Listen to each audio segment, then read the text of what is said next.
नमस्कार मनोरमा महांती आईएमडी भुवनेश्वर पूरा ओडिशा राज्य वेदर ब्रिफिंग करुच्ची देखा गत 24 घंटार रेनफॉल रेकर्ड तेबे 16 स्थान में प्रबल वर्षा रेकर्ड कर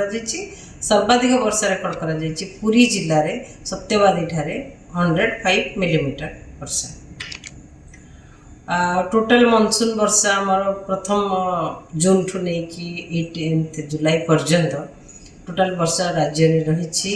458.5 मिलीमीटर जोटा कि वर्तमान भी 16% एबव नॉर्मल वर्षा कि नॉर्मल वर्षा ठारू 16% अधिक वर्षा पूरा राज्य में अच्छी। समुद्र आमर गोटे जो लघुचाप क्षेत्र थिला सेटा वर्तमान दुर्बल हो सारी किंतु उत्तर झारखंड गांगेय पश्चिम बेंगल एवं संलग्न उत्तर झारखंड उपरे वर्तमान गोटे उपरवायु घूर्णिबल हिसाब से रही जोटा कि समुद्र पतन ठारू 4.5 किलोमीटर पर्यंत उच्चता पर्यंत व्यापी।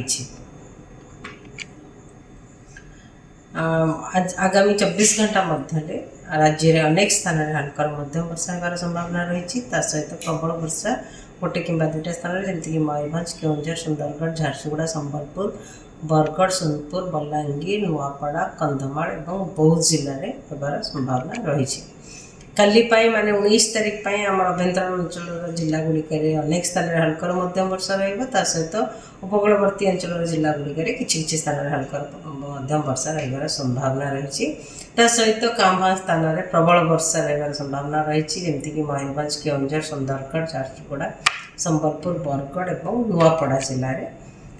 20 तारीख में अभ्यंतरण ओडिशार जिला गुड़िक किछि स्थान में हल्का मध्यम वर्षा रहिंतु उपकूलवर्ती अंचल जिला गुड़िक कांभा स्थान में कि गोटे कि दुईटा स्थान में हल्का मध्यम वर्षा रही संभावना रही सहित प्रबल वर्षा मयूरभंज केउंझर सुंदरगढ़ झारसुगुड़ा जिले में गोटे कि दुईटा स्थान में होकर संभावना रही सहित बिजुली घड़घड़ी झटका पवन 30 ରୁ 40 किलोमीटर पर आवर रहा। इवेन आम उपकूलवर्ती अंचल जिला गुड़िक कांभा स्थान में वर्षा सहित बिजुली घड़घड़ी झटका पवन 30 ରୁ 40 किलोमीटर पर आवर रही संभावना रही।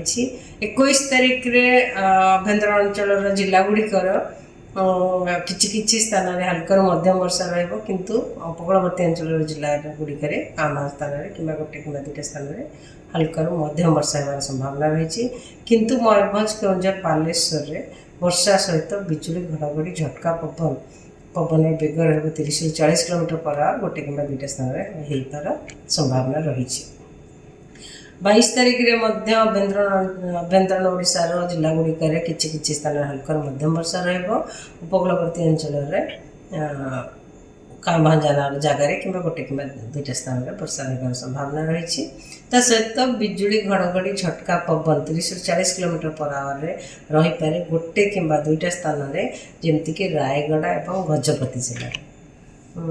23 तारीख में 24 तारीख में राज्य में किसी स्थान में हल्का मध्यम वर्षा होगार संभावना रही किंतु प्रबल वर्षा होबार विशेष संभावना नहीं। धन्यवाद।